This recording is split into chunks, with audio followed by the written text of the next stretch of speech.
I'm here at the RYA Dinghy and Watersports Show 2022 on the Ovington stand with Carl Stoneham and the MD3 International Moth, which is the latest design we have seen. So, Carl, this great looking boat and a lot of aero.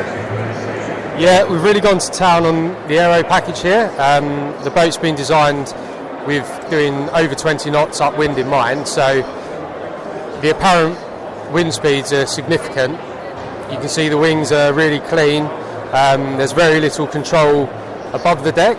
There's a large area and a subdeck underneath the sail there that houses all of the control systems, which really means that the airflow has got very little to catch on. You can see underneath there's a bustle, which is America's Cup sort of style from the last campaign.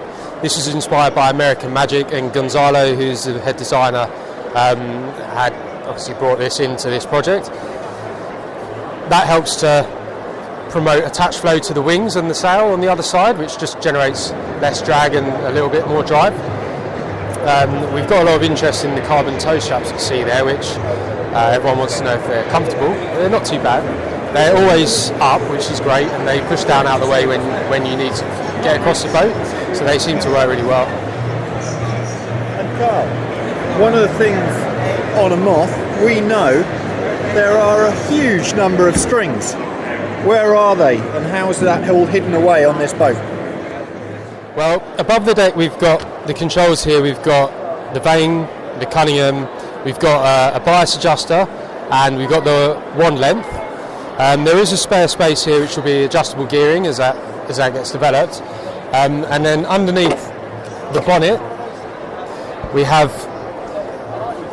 a subdeck which has got all the fixings in for the turning points of the primary controls. So we have the primary vane system and the primary Cunno system here, and it gives us a lot of range, so there's plenty of throw for the system, and it also allows us to attach the sail as close to the deck as possible. One of the things you'll notice is we've got an end plate and the deck is a fairing, but rather than putting a fairing on top of the deck to seal off the sail and then running the controls underneath that. And then the bustle, what is the theory behind that? We've seen them in the America's Cup yachts, and what is your reasoning for having it on a Moth? I only have a loose understanding of the bustle. It's all been modelled on the computers by the people that really know what they're talking about, but in my layman's terms I can say that it's just to help maintain the differential between the low pressure and the high pressure side of the sail and the boat, and it also creates a slight vortex that promotes flow onto the wing and onto the sail. And you've sailed the boat a few times so far. How are you finding it out in the water? I got the boat just at the end of January in UK time.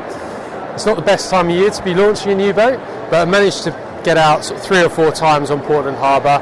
We're mega keen. We've got a great group of people sailing. It's just at this point just getting the boat rigged up, getting all the systems working properly, and just gradually winding it up.